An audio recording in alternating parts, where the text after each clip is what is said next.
मीनू जी, मैं आपके पास आता हूँ। ये जैसे मयूर परीख साहब ने कहा अभी, अब ये बड़ी इंटरेस्टिंग बात है कि जो इससे पहले की जो बैठकें हुई है वो कांग्रेस और शिवसेना के बीच में हुई है और उसमें कोई एनसीपी कहीं थी नहीं। क्योंकि वो वहीं बैठे हैं तो वो जो बता रहे हैं वो बिल्कुल वहीं की जो ज़मीनी हकीकत है वो है। तो ऐसी स्थिति में अब सब चल तो रहे हैं। अब अभी तक जो 2 बैठकें हुई है वो तो दिख रहा है कि भई चल रहे हैं साथ में। पर ये तीसरी बैठक आपके हिसाब से किस लिहाज से, कौन-कौन से दृष्टिकोण से ये बैठक जो है वो बड़ी महत्वपूर्ण होने वाली है? अगर ये बता दें आप। देखिए, ये बहुत ही इंपॉर्टेंट बैठक है। मैं एक बार मैं फिर से रिपीट कर रहा हूं, और वो इसलिए मयूर मयूर इंपॉर्टेंट म है। मयूर मयूर मयूर मयूर आप मैं मीनू जी से पूछ रहा हूँ अभी ये। हाँ, आप आपकी सॉरी। बात हुई, मैं मीनू जी से पूछ रहा था ये। जी, जी। जी, ये तीसरी बैठक जो है ये कई एंगल्स से महत्वपूर्ण होने वाली है। सबसे पहले तो आप यही देख लीजिए कि इसमें जो डॉक्टर मयूर पारिक ने बताया कि जो उसकी प्रिपरेटरी जो एक तरह का डिनर है जो उसकी मीटिंग के लिए जो ऑर्गेनाइज किया उसमें उसकी तैयारी में पवार साहब नहीं थे। तो ये एक बहुत महत्वपूर्ण मुद्दा है। इसमें ये हमें ये भी आकलन लगा सकते हैं हम कि आगे चल के इसमें पवार साहब की क्या भूमिका रहने वाली है। मुझे लगता है कि भूमिका शायद कुछ भी नहीं रहेगी। एक आदर सम्मान के लिए आ जाए पवार साहब और उनको आदर के तौर पे बड़ी चेयर पे बैठा दिया जाए, बाकी शायद उनकी नहीं रहने वाली है क्योंकि उनकी पार्टी का एक बहुत बड़ा हिस्सा जो महत्वपूर्ण उनके नेता है वो निकल चुके हैं। इसके अलावा ये जो एनडीए है, जो आईएनडीआई है, इंडिया जो है, इंडिया अलायंस कहूंगी मैं या इंडिया गठबंधन जो भी है, तो आपने जैसे अभी आपने बताया था कि इसका लोगो है, इसका संयोजक है कि कौन होगा कन्वीनर। जैसा कि कहा जा रहा है कि इसमें कोई एक कन्वीनर नहीं होगा, एक कलेक्टिव कन्वीनरशिप या लीडरशिप होगी। खबर तो ये भी आई थी कि 11 लोगों की एक कमेटी होगी जो इसको लीड करेगी। तो प्रोबेबली उसमें जितने भी मेजर जो पॉलिटिकल पार्टीज हैं उनके सबके नेता इसमें होंगे। इसके अलावा जो सीटों के डिवीजन की जो बात है, बंटवारे की जो बात है, वो इसमें लोगों से और लीडरशिप से भी ज्यादा महत्वपूर्ण है। तो वो कितना एमिकेबली, मतलब बगैर किसी झगड़े के, वो जो सीटों का जो बंटवारा है वो किस हद तक हो पाता है या नहीं। देखिए, डिटेल तो वो शेयर नहीं करेंगे कि हमने कहाँ कहाँ या कौन से राज्यों में कितनी सीटें डिसाइड कर दी है, लेकिन कुछ मोटा मोटा अनुमान देंगे कि भाई 60% सीटें या 70% सीटें हम फाइनल कर चुके हैं। तो उससे एक ये आइडिया लगेगा कि गठबंधन की मजबूती कितनी है। देखिए, अगर तीसरी इस बैठक में कुछ इस सीट्स को लेके कुछ भी शेयरिंग के बारे में कुछ भी बात नहीं हो पाती है और यह झगड़ा होता है वहां अंदर, तो फिर इस गठबंधन की जो मजबूती है या भविष्य के ऊपर एक बहुत बड़ा प्रश्न चिन्ह लगेगा, क्योंकि बंबई की बैठक कई दृष्टियों से महत्वपूर्ण है इसमें। और दूसरी बात इसमें एक और हो सकती है कि केजरीवाल जो है वो उसमें ना आए। जो केजरीवाल ने अभी उन्होंने छत्तीसगढ़ में जाके चुनाव प्रचार किया, जो अपनी बेस बनाया या जो कन्वेंसिंग या जो भी कुछ वो कर रहे हैं, वो एक अच्छा साइन नहीं है। क्योंकि दो वाले जो उसमें दूसरी मीटिंग में ये तय हो गया था कि भाई कोई भी नेशनल लेवल पे अपने फुटप्रिंट्स बढ़ाने की अब कोशिश नहीं करेगा 2024 तक, उसके बाद देखेंगे क्या करना है। लेकिन केजरीवाल ने शायद वो उसको तोड़ दिया है और वो अलग हो गए हैं। तो इसमें दो चीजें एक सामने आती है, पवार साहब नगण्य भूमिका में रहेंगे और केजरीवाल शायद ना आए। एक पॉसिबिलिटी है कि केसीआर आ जाए इसमें, तो वो आ जाएंगे तो उससे साउथ का जो है कि वो एक कंप्लीट तौर पे एक बीजेपी के लिए दरवाजा बिल्कुल बंद हो जाएगा, क्योंकि तेलंगाना का अभी गेट खुला हुआ है इनके लिए, कर्नाटक का तो बंद हो चुका है।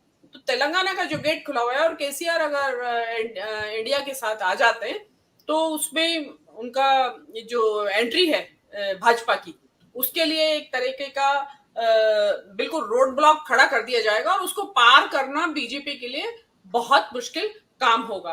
बाकी एनडीए का भविष्य क्या होगा, क्या रणनीतियां आगे निकलेंगी, देखिए मेजर जो है वो इन राज्यों की विधानसभा के जो चुनाव है उनके बाद क्लियर होगी पिक्चर।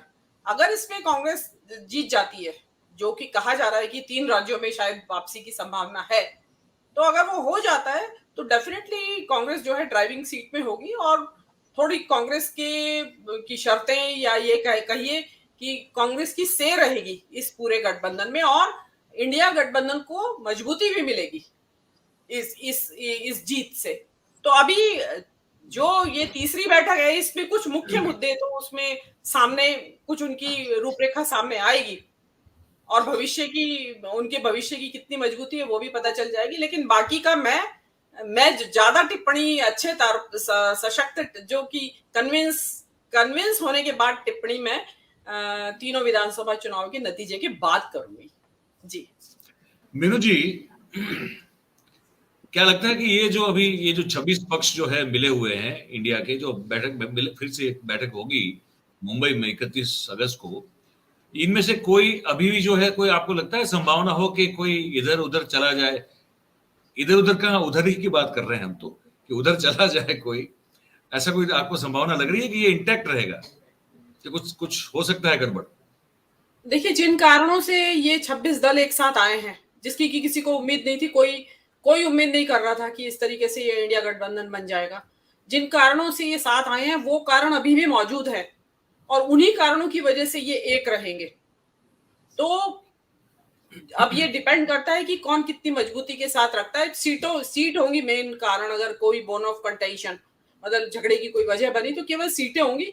अदरवाइज जो कॉमन मिनिमम प्रोग्राम की बात हो रही है, तो देखिए अब क्रॉनिक कैपिटलिज्म को लेके क्या रहेगा रुख। अब शरद पवार तो साफ साफ अडानी के पक्ष में खड़े हुए हैं और राहुल गांधी अडानी के विरोध में खड़े हुए हैं। तो पहला क्लैश पॉइंट तो वहीं पे है कि भाई देखिए, कैंपेन में अडानी एक मुद्दा होगा 2024 के इलेक्शंस में, और उसमें पवार साहब का क्या रुख रहेगा। भाई उसी महाराष्ट्र के अंदर पवार साहब अडानी के पक्ष में है या नहीं बोल रहे हैं कुछ भी, और कांग्रेस का जो कैंडिडेट है वो जम के बोल रहा है कि और मोदी जी के खिलाफ चल रहे हैं उसी चक्कर में। तो वो चीज कहाँ बनेगी, बहुत बड़ा क्लैश है ये एक बहुत बड़ा जिसको कहते हैं फ्रिक्शन पैदा करने वाली बात है, और शायद शरद पवार साहब इस बात को समझ भी रहे होंगे। और मैं नहीं मानती हूँ कि खाली कांग्रेस का ये स्टैंड है अडानी को लेके। मेरे ख्याल से सभी पार्टीज का एक यही स्टैंड है। बहुत सारे मुद्दे हैं, जातिगत जनगणना है, उस पे सबका स्टैंड एक है। सामाजिक न्याय की जो बात कर रहे हैं वो स्टैंड एक है, या जो संघवाद जो खतरे में आया हुआ है उसमें सारी ये 26 पार्टियां एक साथ है, क्योंकि अधिकतर इनमें से रीजनल पार्टीज हैं और रीजनल पार्टीज को पता है कि संघवाद कितनी जबरदस्त खतरे में है। मोदी जी पूरी तरह प्रहार करने में लगे हुए हैं। जो राज्यपालों की जो भूमिका है वो सबसे बड़ा खतरा है संघवाद के लिए। कश्मीर में जिस तरीके से धारा 370 विधानसभा को कंसल्ट किए बगैर हटा दी गई, वो एक बहुत बड़ा खतरा है। तमिलनाडु के राज्यपाल कहते हैं तमिलनाडु का नाम ही बदल दीजिए। जो धनखड़ साहब जो करते रहे बंगाल में, वो भी एक संघवाद को खतरा था। कोश्यारी साहब ने जो किया वो बहुत बड़ा खतरा था संघवाद को। जीएसटी कलेक्शन होता है, केंद्र जो राज्य हैं वो भीख मांगते रहते हैं अपने हिस्से की, उनको तरसा के उनका हिस्सा दिया जाता है। और तो और गणतंत्र दिवस की परेड में झांकी तक नहीं लगने दी जाती गैर भाजपा शासित राज्यों की। सिविल सर्विसेज के लोग हैं, उनकी नियुक्ति के बारे में अब राज्यों से सहमति लेने की बात ही नहीं है कोई। अब केंद्र है वो बिल्कुल निर्णय लेने वाला व्यक्ति। तो ये जो संघवाद का जो खतरा है वो एक ग्लू का काम करेगा इन सभी 26 पार्टियों को। और ये एक सबसे महत्वपूर्ण मुद्दा है। और जो अब ये नया मुद्दा जो संविधान को बदलने की बात आ रही है, वो तो सबसे ज्यादा एक करने वाली बात है इनको। और रही शरद पवार साहब की बात, तो देखिए जो वो अडानी के पक्ष में है, कहा तो ये भी जाता है कि बहुत कुछ उनका स्टेक पे है अडानी के साथ। अब ये पता नहीं कि खबर सच्ची है या झूठी है, ये तो खबर देने वाले जाने। लेकिन अगर उनका ये खबर सच्ची है तो पवार साहब तो कभी भी जिसको कहते हैं जबानी जमा खर्च करते रहेंगे विपक्ष की एकता का, लेकिन कंसोलिडेटेड या कुछ सब्सटेंशियल या सॉलिड जमीन पे करेंगे, इसके बारे में मुझे शक है। और रही एक्सपीरियंस की बात, तो उनकी नाक के नीचे उनके सारे पार्टी चली गई। चलिए उद्धव ठाकरे तो इनएक्सपीरियंस थे, पार्टी नाक के नीचे चली गई, उनको पता नहीं चला। लेकिन शरद पवार जो 80 साल के जो खुद राजनीतिज्ञ हैं और 50 से भी ज्यादा साल का अनुभव जिनका सक्रिय राजनीति में है, उनकी पूरी पार्टी चली जाए और पता ना चले अध्यक्ष को, तो उनकी क्रेडिबिलिटी पे क्वेश्चन मार्क लगता है। सिन्हा जी ये बताना चाह रहे थे हमको, आपने सुना होगा कि ये जो है वो एक तरह का एक ड्रामा है अभी ईडी से बचने का, बाकी अंदर से सब एक है, उनका ये क्या? हाँ, सुन लीजिए। तो हमने इसका मतलब मोदी और शाह को इतना बेवकूफ समझ रखा है कि वो ये जान रहे हैं कि ये नाटक कर रहे हैं और चले जाएंगे बाद में, और उसके बावजूद भी उन्होंने महाराष्ट्र में उनको सरकार में बैठा दिया और मुख्यमंत्री बनाने की तैयारी कर रहे हैं। मुझे लगता है मतलब ये, मुझे तो भाई थोड़ा सा सॉरी टू से, थोड़ा ये अजीबोगरीब तर्क है ये कि ये चले, ये हमारी विशफुल थिंकिंग है कि भाई चुनाव घोषित होते ही अजित पवार भी छोड़ के चले जाएंगे, एकनाथ शिंदे भी छोड़ के चले जाएंगे, बीजेपी अकेली रह जाएगी। ये हम चाहते हैं कि ऐसा हो जाए, ऐसी स्क्रिप्ट हो नाटक की, लेकिन मोदी शायद इतने बेवकूफ थोड़ी है कि इनको इतने 6 महीने मजा लेने देंगे और अपनी पार्टी का फंड जुटाने देंगे और फिर कहेंगे अच्छा भाई टाटा बाय बाय, ठीक है, बड़ा अच्छा लगा आपके साथ। नो, ऐसा नहीं होता है। जी मयूर जी।